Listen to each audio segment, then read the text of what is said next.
আসসালামু আলাইকুম। আশা করি সবাই ভালো আছেন। আমার নতুন চ্যানেলে আপনাদের সবাইকে স্বাগতম। আলু ফুলকপি দিয়ে মাছের ঝোল নতুন কোনো রান্না নয়, কিন্তু আমার চ্যানেলে এটি নতুন রান্নার ভিডিও, যা একমাত্র নতুন রাঁধুনিদের জন্য বা যেসব ব্যাচেলাররা একটু ডিফারেন্ট কিছু খেতে চাচ্ছেন, এই ভিডিও তাদের জন্য। চলুন তৈরি করার প্রসেসটি দেখে নিই। আপনারা ইতোমধ্যে দেখেছেন যে ফুলকপিগুলো ছোট ছোট করে কেটে ভালোভাবে ধুয়ে বাটিতে নিয়ে নিলাম। আজকে অল্প পরিমাণ তরকারি রান্না করব, সেই জন্য অল্প পরিমাণ ফুলকপি নিয়ে নিলাম। আজকে শুধু ফুলকপি দিয়ে রান্না করব না, সাথে কিছু পেঁয়াজ ফুল এবং সাথে কিছু কেটে রাখা আলুও দিব। এই সবজিগুলো আমি অফলাইনে কেটে রেখেছিলাম। সাথে পেঁয়াজ কুচি, টমেটো স্লাইস করে কেটে নিলাম। এরপর এদিকে আমি কার্পু মাছগুলো অফলাইনে ভেজে নিলাম।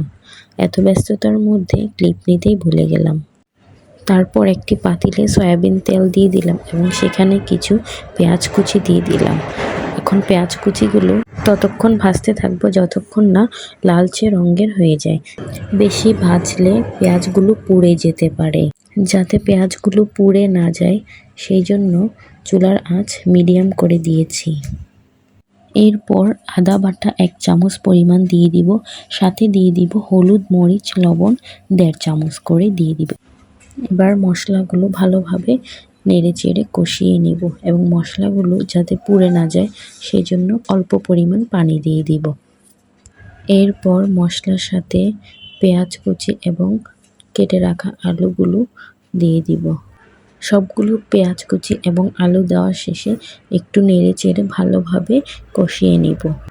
কষিয়ে নিতে নিতে যখন দেখব পেঁয়াজ এবং আলুগুলো একটু সেদ্ধ হয়ে আসছে, তখন ফুলকপিগুলো একে একে অল্প অল্প করে দিয়ে দিব। ফুলকপিগুলো দেওয়ার পর সবগুলোর সাথে ফুলকপিগুলো নেড়েচেড়ে ভালো মতো কষিয়ে নেব।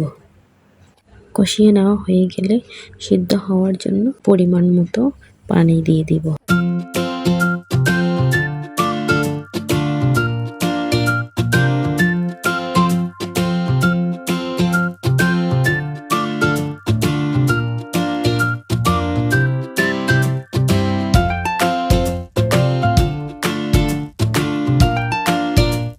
ফুলকপির তরকারির সাথে আজকে চিংড়ি মাছের বড়াও তৈরি করব।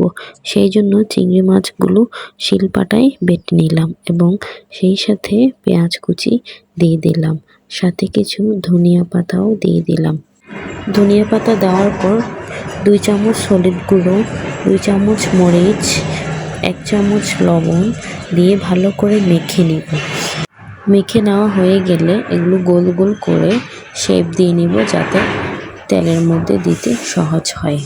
এবার চুলায় একটি প্যান বসিয়ে দিলাম। প্যানের মধ্যে সয়াবিন তেল দিয়ে সে বড়াগুলো দিয়ে দিলাম। এই পর্যায়ে চুলার আঁচ মিডিয়াম করে দিতে হবে, তা না হলে বড়াগুলো পুড়ে যেতে পারে।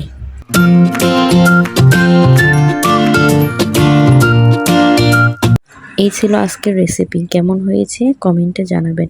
Keep watching. Tata, bye bye.